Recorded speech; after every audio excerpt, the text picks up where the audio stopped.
Hello everybody, this is number 2 for today. That's your courthouse right there. That's where I used to visit Dirk, actually, in the county jail I mentioned on the last video. Pops used to live over there. Now, even though I've talked about this before, you say, why are you discussing it again, John? Because last week and the week before, when you had the judge here in this courthouse basically say that the criminal activity within the prosecutor's office, you say, but the judge recommended civil, the judge told Mr. Rosas, if I were you, in so many words, I would file a civil suit. Because the judge basically said the criminal activity that the prosecutors engaged in collusion with the CCPD. In the Gaitan case, they got false testimony and all. He said they're unstoppable. That's what he said in so many words. So he said the only way, the law cannot restrain what they're doing. You say, but John, they're not out killing and murdering. False testimony, they have the 10 Commandments over there in front of the courthouse. False testimony in the case of the Fort Worth officer, the 13-year-old girl who the mom got her to lie. I guess that's why that happened. He was framed for rape, that cop. Fort Worth cop, those who don't watch them all. It was a Fort Worth cop that back in 1995, some 13-year-old girl lied and said he raped her. Now, maybe the mother or the ex or whatever had the girl to say that. That cop obviously got fired and he did 21 years in prison.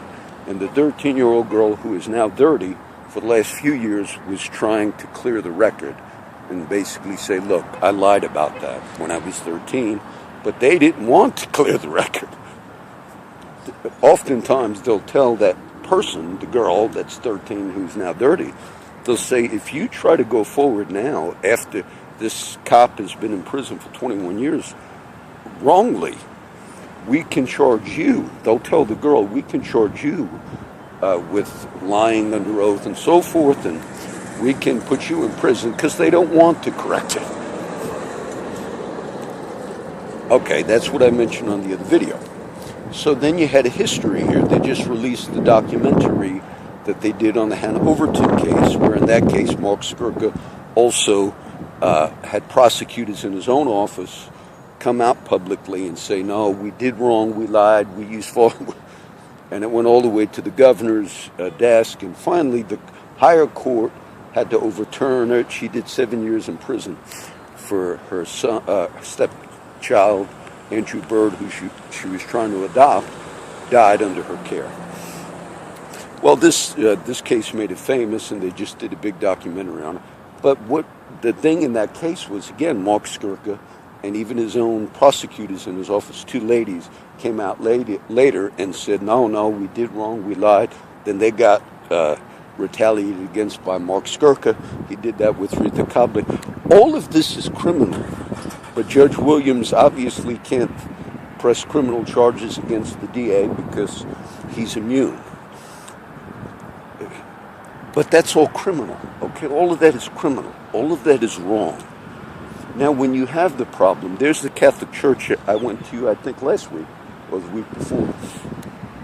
When you have that within a district or a region or here in Nueces County, and it's ongoing, even though Mr. Skirka is out now because Mark Gonzalez won the primary. He won in the primary, and automatically he's going to be the new district attorney.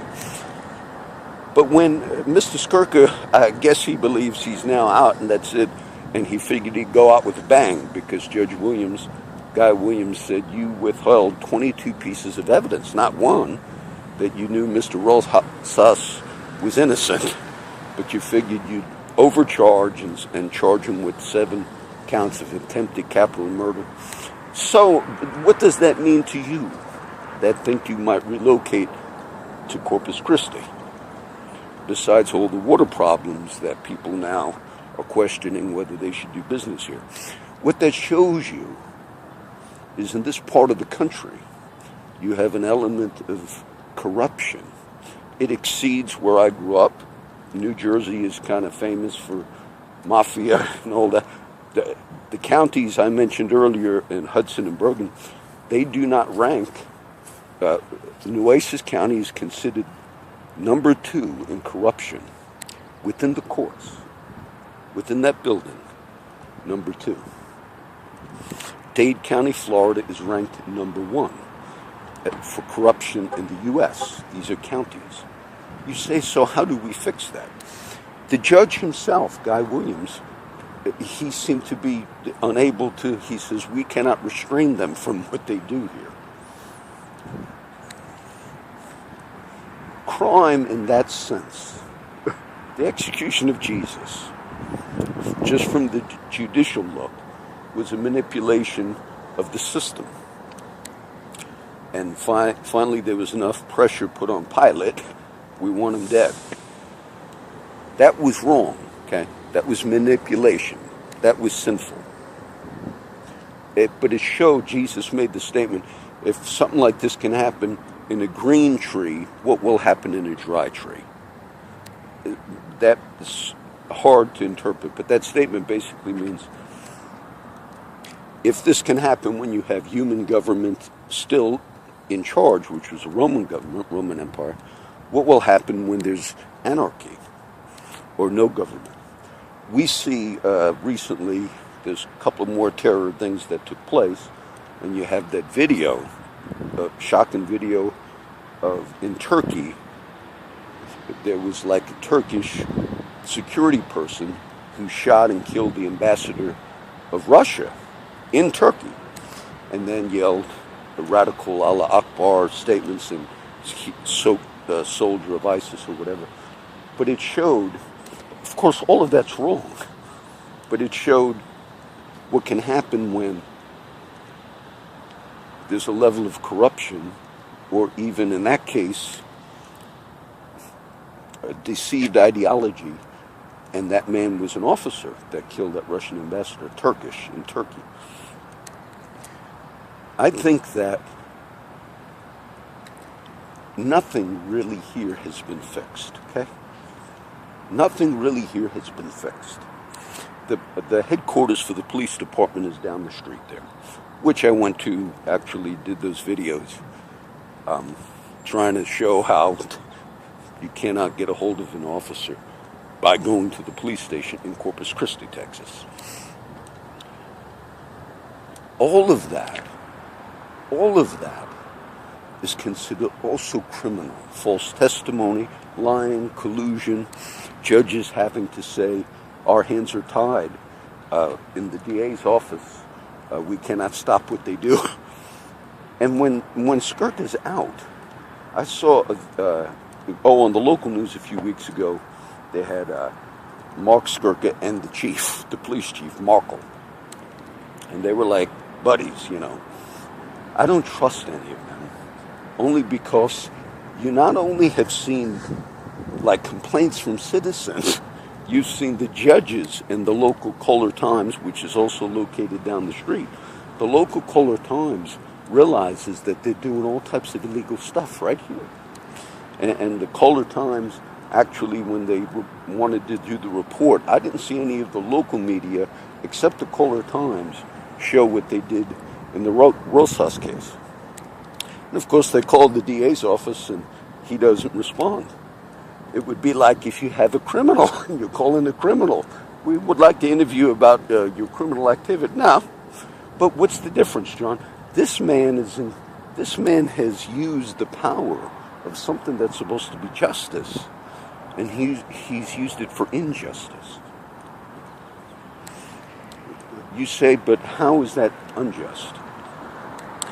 If you're seeing your job as it's your career and you have to get so many convictions throughout your time in office as a DA, or throughout your time in office as, prosecutor, if you see it as that, and because of fear of losing your job or losing your finances and so forth, you want to just get those prosecutions through, and then you actively lie, collude, get cops to tell people, look, we need you to make statements for us, which are then found out to be false.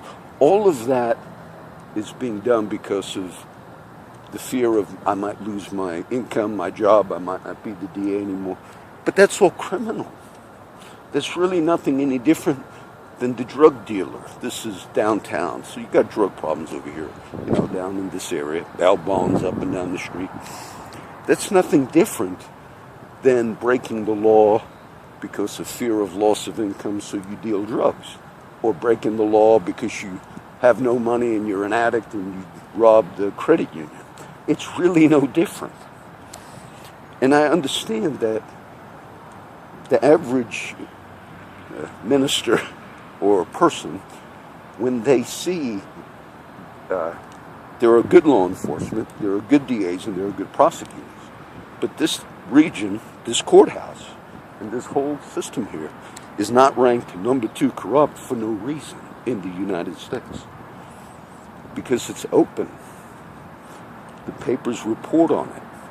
You have judges basically saying, we cannot stop it. Now, anybody wanting to locate to a region like that, they're not going to want to locate to that region.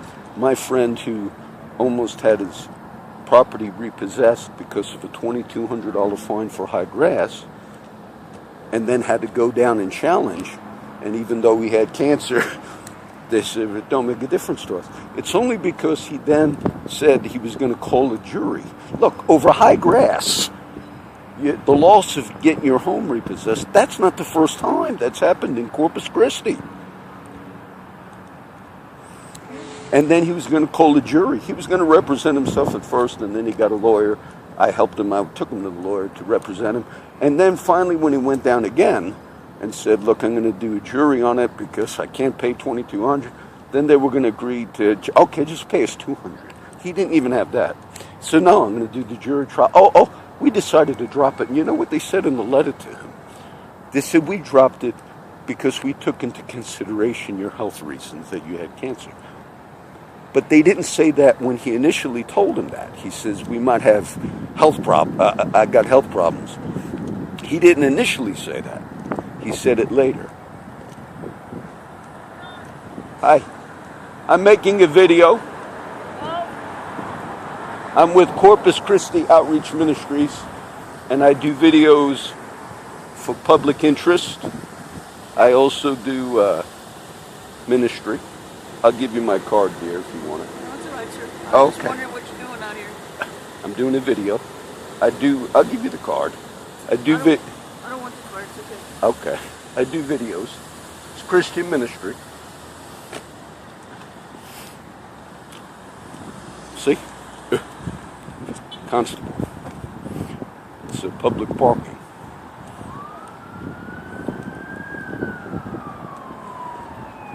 Maybe it's good. You get a view. You see things. You get an understanding. And there's a lot of crime that goes on in this city. Right all throughout this area, actually. But yet, if you're walking in a beautiful city where you should be able to walk, you get questioned. Just to be on the streets. I told you earlier under the overpass that you can be arrested for being on the streets in the city. Many of my homeless friends have been arrested for just being on the street. If you're walking, it's considered you're not loitering. But sometimes they'll stop because they're homeless and you get tired. And immediately when they stop, it's loitering. They go into this jail here. They might be in there for 3 days. And then they get out. And they say, it's not a big thing to us, putting you in there. That's what you have in this city. Okay, this is number 2. Remember, the judge himself said, basically, we don't know how to stop it. You guys are going to have to start bringing your own lawsuits. That's what you have in this city. I'll upload this one, and then I'll see what we'll do next.